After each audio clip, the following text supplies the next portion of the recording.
Hello, fellow humans. Hey guys, welcome to my channel. My name's Jade and thank you so much for clicking on today's video. Today, we are about to expose the shit out of your new upcoming YouTuber. 1 million subscribers in 3 months by our girl, Joana Ceddia. She's just your other YouTube relatable teenager making comedy, skits, and content. Now, we're all sitting here scratching our heads as also fellow YouTubers thinking, how the fuck am I not blowing up? My content is just as great as Joanna's. I decided to go in and expose the strategies she used to blow her channel so you can too. All you gotta do if you wanna know how to blow up is keep on watching. Hey Jade, how did this person blow up? I have no fucking idea. Views, followers, and all that stuff. This is how they blew up. With Jade Darna walks up. If you're new to this channel, what's up? My name's Jade. Thank you so much for being here. I'm shaking your hand. Please extend your hand too. That's awkward. All right. I'm a 17-year-old entrepreneur who helps you grow on social media. And basically, if you don't know, I made a video a few months ago called Exposing Emma Chamberlain, and you guys seem to love it. You guys seem to just bond. The reason being, and I can understand, if you're someone who is a YouTuber and you're seeing so many other creators grow so fast and you're just like chilling on 2 subscribers, that sucks. And I think it's just so demotivating to maybe not know how the YouTube algorithm works. My job is basically, coaching brands and influencers how to grow, really just piece together what's happening to successful creators. And I think it's just so important today just to dive in, not only just marketing techniques, but things you can apply and step-by-step things you can take action to grow your channel too. Today I'm just gonna dive right in and kind of share the 3 things I found that blew up Joana Ceddia's YouTube channel. And we're about to dive right in. So the first thing and the biggest assumption I have that you guys actually assumed was the fact that Joana is the new Emma Chamberlain. So Joana posted a video called Copying Emma Chamberlain's Clothing Line.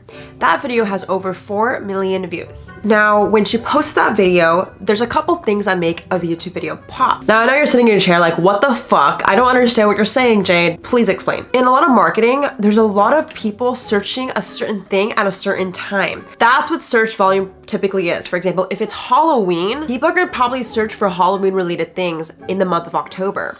If you post something in November, no one's gonna search for it. So I would say if you're picking the right keywords at the right time, you will be able to search up. Now, what about the competition? So the thing is, if you are trying to make content that is pretty high volume, there's also gonna be a lot of people that are gonna probably do the same thing. The only way you're gonna beat someone in the race of the search volume keyword, for example, Halloween, is if you're the first one in Halloween. You have to basically make a video a month before it actually starts. For example, with Emma Chamberlain, her clothing line dropped, and right when it dropped, Joana put out a video called, Copying Emma Chamberlain's Clothing Line, because she was the first one. Everyone is using Emma Chamberlain in the title or unboxing her clothing line, but no one is copying it. So if you are able to either be the first one or add your own spin on it, that's the only way you can beat everyone else. So I guess that's the first thing, using the right titles. I actually went to Vid Summit, I went to many meetings with people that work at YouTube, and it's the same thing, search volume competition. If you can really understand that, you will be able to really apply that to your videos. If you're curious, ask yourself, what are people in my audience searching right now?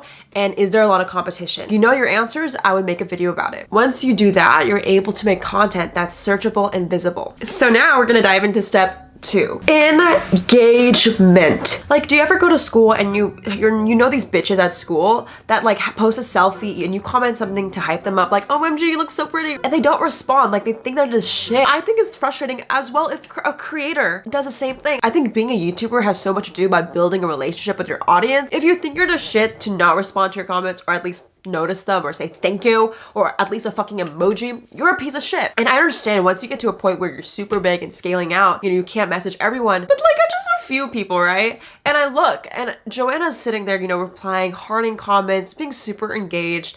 And that's something we should all do as creators. We always have to understand that this is really a friendship, which leads me to the point where if you're able to, once you get step 1, which is competition and keywords, and you were able to get someone's attention and retain it, that's how you get people to subscribe. The subscribe doesn't happen because you get lots of views. The subscribe happens because you're able to show people you fucking care. Okay guys, so we're about to dive in. The most important important technique that Joana did to grow her channel to 1 million subscribers. Now, this for me is the most important because the last two I've said so many times in my channel. You know, like keyword competition, we get it. Like, Jade, you're supposed to use words that pop. I mean, you always know this, like follow the trends and you'll be cool. Even if you follow step 1 and 2, a lot of you guys are doing that right now and you're like, hey Jade, I'm still not blowing up. Now here is where everything aligns. If you're someone who's a YouTuber or just a follower of Joana and you're curious to know what happened, I literally went into like scientist mode. I was researching everything, looking at graphs, data, and this is what I found. But before I share the most crucial part of today's video, my parents are freaking wanting me to get lunch with them and I thought I'd take you along. Don't you just hate it when your parents go interrupt you to get some food? I swear in a few minutes we're gonna jump right back into this value. There's so much value right now. I literally have a notepad, so don't click off. I'd be really sad if you didn't watch the end of the video. So we're gonna get some food. Okay, so we got my floofy jacket. Wow, I'm so Emma Chamberlain. Comment below, I'm copying Emma Chamberlain. This dude, you guys see it all the time, way too much. Just start charging you, Jay. You're gonna start charging me for you pay me. We'll split this AdSense. A lot of you guys are curious to know like why I'm not in school, like that whole story, because I mean my parents did allow me to drop out of school and I know you guys are curious to know more about it. So I will make a whole video about it. Just let me know if you're curious. Basically, actually a year ago I left high school. I was a junior and I wanted to pursue YouTube full time. So if you guys want to just see like a whole video about that. I'm gonna tell you the true story. What do you mean the true story? The real one. What do you mean the real one? Embellish. I did not embellish my stories. I'm gonna try to tell you my side of story. Oh, okay. My dad's gonna share his side of the story. When I let you go, I actually have a plan, Jay. Boring. Boring. Comment below, turn on post notifications so you know when I upload that video. I'm about to expose myself. So we are at my dad's favorite Thai restaurant, Thai Terrace. If you are ever in like Washington, if you live in this area, go check it out. It's so good. All right, guys. So we got the spicy basil chicken and we got rice. As you can tell, we're so Asian and we are here eating Thai food. My dad's the type of dad to get like super hungry and almost turn angry. Like we call it hangry. I'm gonna expose you. Don't spread the rumors, Jay. That was our amazing lunch, worth all that extra effort to stop filming. And now we're gonna go back home to finish the rest of the video. Alright guys, so we're back. And we're about to tell you something that's gonna really crack the code on how YouTubers blow up. Now, in my research, there's something called product life cycle. So with that being said, I'm about to explain to you the life cycle of a YouTuber. Now it comes in really 3 stages. Now these 3 stages don't even apply for a YouTuber. It applies for any company. Today we're gonna take Apple. We all know Apple is one of the legendary companies in branding and sales. So in order to understand the life cycle of a YouTuber, I wanna show you guys the life cycle of a company. Now, going to my handy dandy sheet. As you can see, there's a spike in sales every single year. If you can kind of guess, these are when the new iPhone launches. So right when the iPhone launches, a lot of people pre-order and buy, but the moment it becomes less trendy, it decreases. That's why every year in September, we have a new iPhone release because there's anticipation based on that September launch date and no other competitors are gonna launch in September because everyone knows Apple's gonna crush them in sales. All right, so now that you see the Apple product life cycle, this is why it relates to a YouTube life cycle. Can you even see that? Here, I'll move it now. Imagine this graph, Emma Chamberlain subscriber growth. As you can see, just say she posts a few videos and it keeps growing, but then in summer 2007, But here's the thing, you guys. In summer 2018, Emma launched a clothing line that brought a lot of controversy. She basically didn't attach any photos of the products you're gonna buy by blurring them out.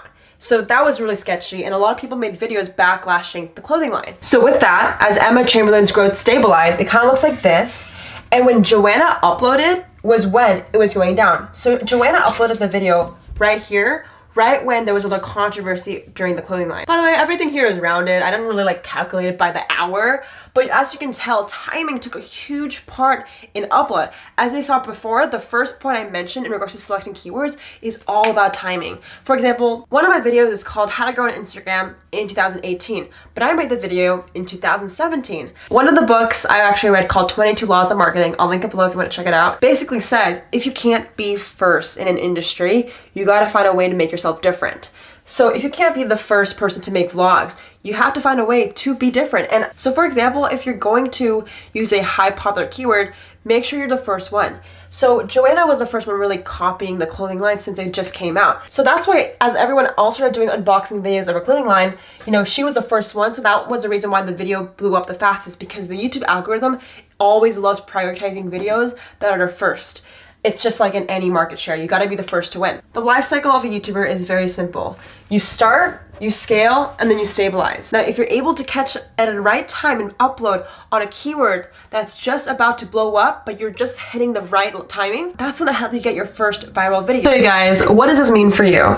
The people that grow on YouTube focus on one thing that's not about the views. I'm telling you, if you focus on how to like get the right keyword at the right time, you will not grow. The reason why is because you anticipate what is the right keyword, not by looking up some random shit and copying everyone else, literally by knowing your audience, asking people, how can I help you? What content do you want to see? And knowing, not because it's going to be for you, but you're going to help an audience, you're going to give value by entertaining them. I guess what I'm trying to say is when I hit my first 1 million views on YouTube, it wasn't because I was like strategizing like this graph shit. I mean, you see me super technical, but I wasn't like that at all.